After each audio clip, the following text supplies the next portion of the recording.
Adlaw nga Miyerkules karon mga kaigsuunan, petsa 27 sa bulan sa Abril tuig 2022. Ang pagbasa kinutlo gikan sa Ebanghelyo sumala ni San Juan, Kapitulo 3, versikulo 16 ngadto sa 21.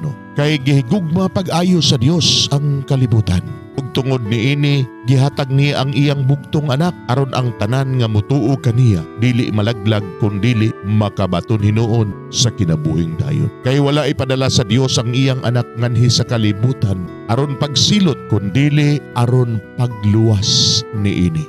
Ang tanan nga mutuo sa anak dili silutan, apan kadtong dili mutuo kaniya gisilutan na kay wala man siya mutuo sa bugtong anak sa Dios.